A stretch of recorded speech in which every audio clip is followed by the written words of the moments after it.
And I kind of just went down this thing. So I just think that this is awesome. I'm totally going to share this with her when we're done. So great timing on your end. Yay, divine timing. Hello. Yes.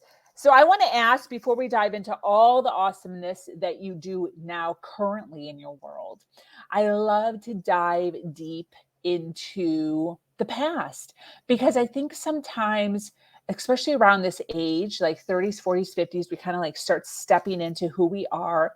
And people don't always necessarily recognize that we've been through some stuff. Yeah. We've like gone through some stuff to get to where we are. We didn't just like poof, the magic dragon. So I want to ask about stories. If you could share a story, any story you want, the story that you would say changed your entire life, kind of the pivot, and what you learned from it. So many things, but for the purpose of our conversation today, one story that came to mind was that time when I was in my 30s and on paper, everything looked perfect, right? Quote unquote. House, family, beautiful neighborhood. We had real estate. We had all the things, everything was set up, a business. And then through lots of circumstances, it did come crashing down. It was like I would say that 2x4 to the face, like, oh my gosh, wait, what? How did I lose sight of this? How did I get to this point? And not so much what did I do wrong, but that was part of it. Like, did I do this? What mistakes did I make? And we can get into that. Or I don't know if I blame myself too much. I don't think I blame myself, but I also want to take responsibility for my part in my life, right? Obviously, it'd be really easy to blame everyone else and everything else. But no, I did need to go, okay, what did I miss? Where did I miss? So that I don't do it again. And luckily, I was introduced to this personal development company prior to that, but I definitely was not ready for it. I know we're going to talk about personal development later, probably, but I got this phone call, and this was kind of right after my husband and I had separated.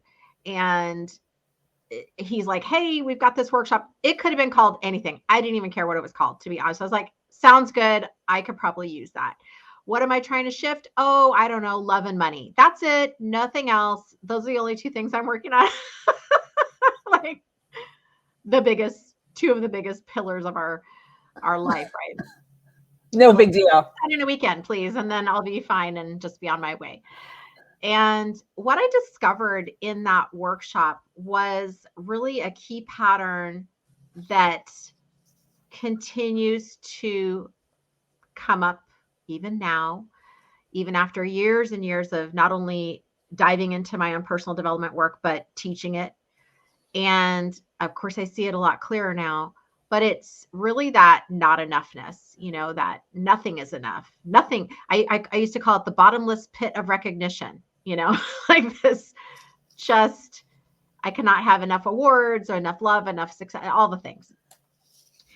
And that willingness to really look at those parts of myself was the beginning of the rest of the story of like, wow, okay, where did I let my needs go? Where did I let my wants, my desires get hidden, not by anyone else, but by myself?